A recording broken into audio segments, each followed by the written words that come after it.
2015, and hopefully, keep your fingers crossed, make a nice agreement, make a good binding agreement on capping CO2 emissions.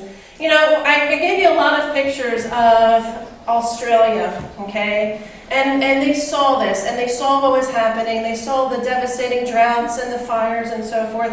And because of that, Australia is starting to make some changes.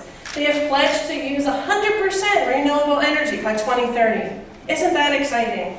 By 2030. So what can you do? Okay? I'm going to put this back at you and ask you to also get involved and take your claim on this issue as well, and then actually do something about it. Well, one thing is you can win the conversation. If you know anybody that is still out there and saying, this thing is a whole bunch of bunk, it's not true, it's all fear-mongering, all that other stuff, don't let them get away with saying that, okay? Stop them in their tracks and tell them, hold on a second, I know better, and tell them what you do know. Use social and traditional media to get the word out.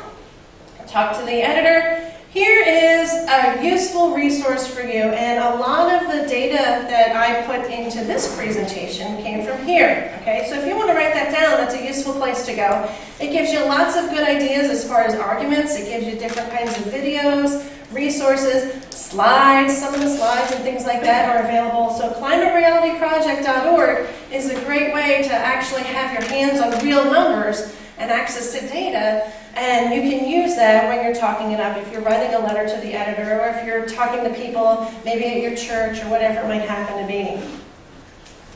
Deepen your commitment. Make consumer choices that reduce energy, and consider the environmental impacts of those things that you do buy. And the important thing is just don't give up. Changing laws is more important than changing light bulbs. And what I mean by that is you and I and everybody in this room can change all of the light bulbs in our house to those nice energy efficient LED light bulbs. That's great. We're going to save money on our electric bill. But you know what? That only goes so far. We need to put pressure on politicians and make them toe the line and be responsible for what they're doing in terms of climate change. Because it all comes down to this again.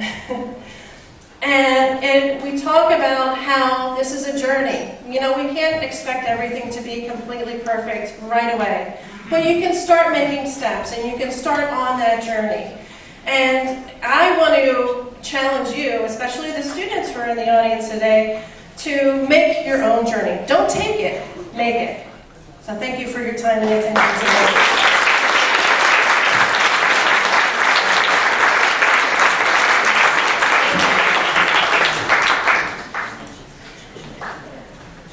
I will answer questions if anybody has any.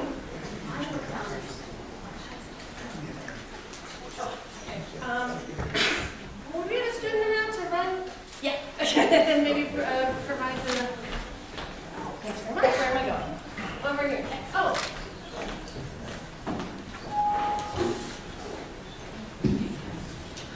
I have a company called Lead the Way Green. It is a company that introduces innovations to save money, save lives, and save energy. All the products do that. It is impossible to impact the yeast market. California's doing it. They're doing vertical gardening. They're doing all kinds of amazing things. They're using micro eaters to clean areas. You cannot knock on the door, do anything but knock on the door in this area, and the answer is the door is closed. What do we have to do to make people in this area, just here, understand that conserving water is one of the biggest needs that we need to do. And by having a vertical garden, you can grow on only 10% of the land and with 10% of the water and with minimal amount of energy, electrical energy. Can't get anybody to consider it. Dead in the water. What do we have to do? Well, if I had an answer to that, I mean, I think I'd be doing some, I think the world would change. If anybody had an answer to that, the world would be changing. I mean, it's incredibly frustrating. You know, I was telling some people in the little reception before we came here that I have a really dear friend of mine who's actually on antidepressant pills because of all of this. You know, and he goes out there, he talks, and it's like beating your head against the wall. It really is. And people look at you and they go, yeah, I'm busy, I have stuff to do, you know, and it's not part of the normal everyday existence. I think we need to get educational institutions to come and fulfill the responsibility of educating our youth. And I think, Rosemont's doing a fantastic job by exposing, the students in the community to these kinds of issues. But it has to be done earlier, too, in the elementary schools, middle schools, and high schools. I think, teachers have a big impact on their students. And if you can make sure that kids see the impact of it, and then don't just see it as a class, and then don't just see it as a class that they can go to and then go home and get on with the rest of their life. It has to be fully infused in everything that they do. It's frustrating. I completely agree with you, but you can't lose hope. And to me, I think a big issue is the education part of it. Because you keep saying the same message, you keep saying the same, presenting the same data. Eventually, people are going to start to pay attention, and it's better than it was. Okay, you have to take optimism in the fact that it's better than it was, but it's still not where it should be, for sure. Yeah. I'm an old school teacher, and there you go.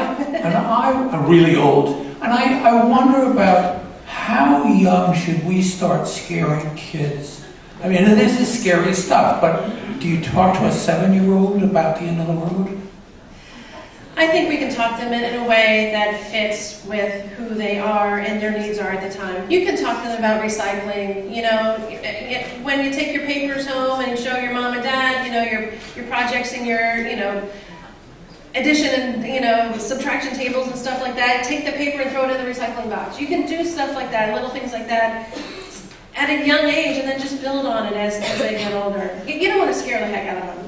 And even older people, scaring the heck out of older people really could lead to a boomerang effect and have people just completely throw up their hands and, not want to have anything to do with it. You have to talk to them on their level. So I'm getting, the hairy eyeball from Alan over here is telling me I'm running out of time. But thanks very much for everybody coming in with great questions. I appreciate it.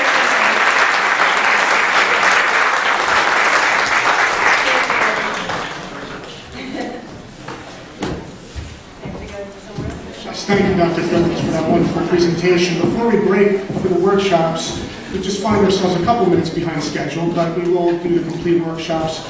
I want to mention a particular initiative emerging from the Institute for Ethical Leadership and Social Responsibility here. Several times per semester, Rosemont College students are invited to test their EQ, their ethics quotient, by responding to a scenario that poses an ethical dilemma. And this month, the March EQ was specifically tailored to the issue of sustainability. In fact, you'll find that scenario in your materials. And a group of the internal advisory board of the Institute then judges the submissions and awards a $50 Amazon gift card to the winning student. And I'd like to acknowledge the winner of this March EQ's, the March EQ, and that is Seth Reed. And so if Seth is here, come up and accept his prize.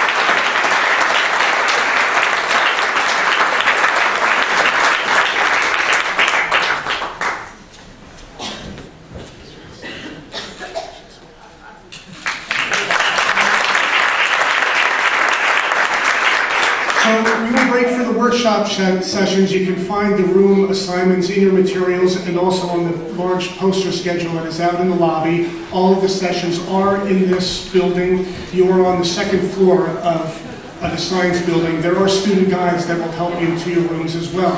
Afterwards, we'll have lunch in Cardinal Hall across campus, and I hope that you'll